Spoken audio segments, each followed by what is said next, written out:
Chers amis, chers marathoniens, marathoniennes, chers chercheurs de Dieu, bonjour.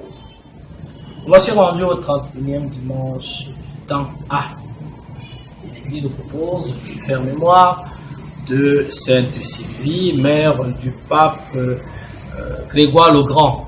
L'histoire retient qu'elle fut une mère très attentionnée qui veillait particulièrement à la qualité, n'est-ce pas, au détail des repas de son fils.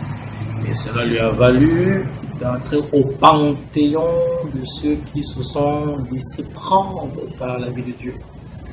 Nous avons comme texte aujourd'hui, dimanche particulier, vous comprendrez pourquoi.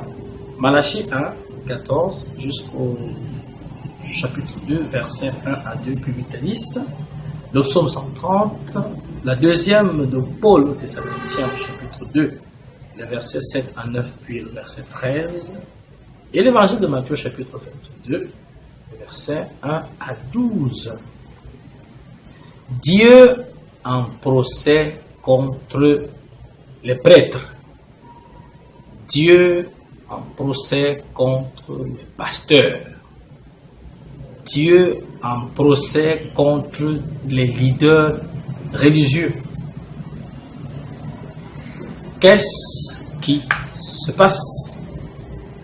Que peut-il bien reprocher à ces hommes, à ces femmes qui tiennent le rôle de leader dans la communauté sur le plan religieux? Le Seigneur ne va pas par le dos de la cuillère. Il est dur. Les mots sont crus, qui expriment son ras-le-bol à l'endroit précisément de ceux-là qu'il a choisi, qu'il a mis de côté pour le servir à travers le service du peuple. Mais ceux-ci ont complètement retourné la logique, faisant de leur situation des lieux d'extorsion, des lieux d'oppression, d'asservissement et même de profanation de l'Alliance sainte. Au lieu de servir le peuple, ils l'ont mis à son service. Au lieu de servir la gloire de Dieu, ils l'ont pris pour prétexte pour assouvir leurs intérêts égoïstes. Le tableau est noir. Et en écoutant ces paroles, Dieu dit ni plus ni moins aux pasteurs, prêtres d'hier et d'aujourd'hui, auditeurs de cette parole: je vous ai vomi. Il va jusqu'à dire que les paroles qu'on prononce, ceux-là qu'il a choisis hier, sont devenues des paroles de malédiction. Grave et gravissime, n'est-ce pas? Oui, Dieu ne reconnaît plus ceux qu'il a appelés. Il ne se reconnaît plus en ces hommes et femmes qui ont perverti, travesti, corrompu la Sainte Alliance. Au lieu d'enseigner les chemins du Seigneur, ils enseignent leur propre chemin. Et voulant prendre Dieu pour caution de cette dérive, au lieu de vivre selon les prescriptions de l'Alliance, ils se servent de celle-ci comme couverture pour assouvir leurs besognes. C'est comme ceux qui prennent la loi, au lieu de l'être au service de la loi, la mettent plutôt à leur service. Les conséquences, vous les connaissez. Dieu fâché contre les pasteurs. Et Malachie, justement, se fait le porte-parole de cette colère, de cette indignation, disons de cette déception divine. Oui, prêtres d'aujourd'hui, portons le vêtement de deuil. Nous avons déçu le Seigneur. C'est Malachie qui le dit. Nous avons déçu Dieu. Nous avons trahi le Seigneur. Et chacun qui se reconnaît comme prêtre, comme pasteur, doit se poser aujourd'hui la question suivante: qu'est-ce que Dieu me reproche? Comment suis-je arrivé à trahir cela?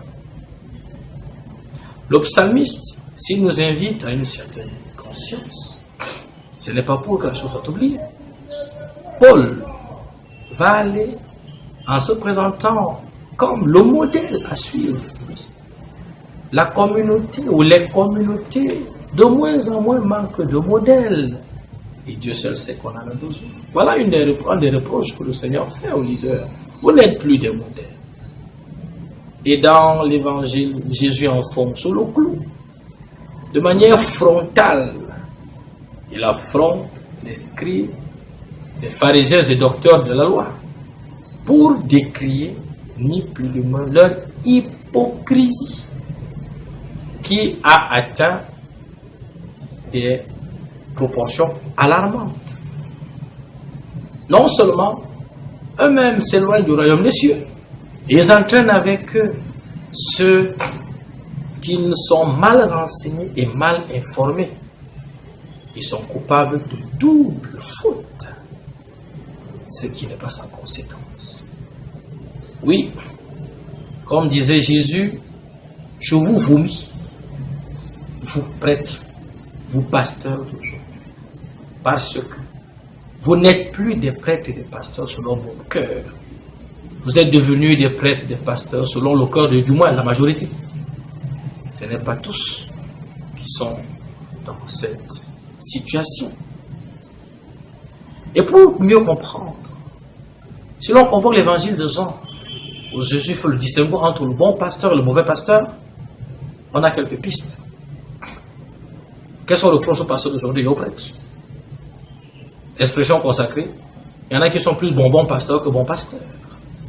Friands d'argent, friands de sexe, friands des honneurs humains, au détriment de la louange et de l'adoration du service gratuit et désintéressé. Paul, justement, continue dans la même logique. Dans l'une de ses épîtres, à son fils Timothée, il décrit, il fait le portrait du mauvais berger, du mauvais pasteur. Il n'enseigne pas la parole de Dieu, il enseigne ses propres préceptes humains. Le mauvais pasteur est celui-là qui, malheureusement, ne prend pas soin du peuple, mais veut que le peuple prenne soin de lui. Et Jésus le dira en son temps. Le mauvais pasteur est celui-là qui enseigne les préceptes humains. Il est cet homme qui n'est plus habité de la présence divine. Mes frères, oui, prions d'un côté pour ceux et celles qui assument ce rôle de leader religieux. Et pour tous ceux qui se sentent, qui sont appelés, qui ont l'identité de prêtre, de pasteur, acceptons de faire l'auto-questionnement. Faisons le bien culpa, arrêtons-nous, reconnaissons nos torts, demandons pardon pour que la colère divine ne s'abatte pas sur nous et que notre ministère soit fructueux. À cause de nos manquements, le peuple meurt, le peuple périt, le peuple tarit, parce que les grâces qui devaient passer par nous ne le sont plus. Et voilà le peuple affamé, voilà le peuple assoiffé, voilà le peuple qui se meurt. Plaise à Marie, plaise à Joseph, plaise à Saint Jean-Marie, viens le curé de prêtre, de nous venir en aide pour retrouver la fraîcheur de nos ministères, pour être des louangeurs, des adorateurs en esprit et en vérité, pour remettre la parole de Dieu au cœur de nos vies, de nos ministères, et d'être simplement, comme Jésus nous le recommande, des serviteurs inutiles. Bonne semaine à tous. Nous retrouvons la semaine prochaine pour un autre moment de partage de la parole de Dieu. Que Dieu nous bénisse.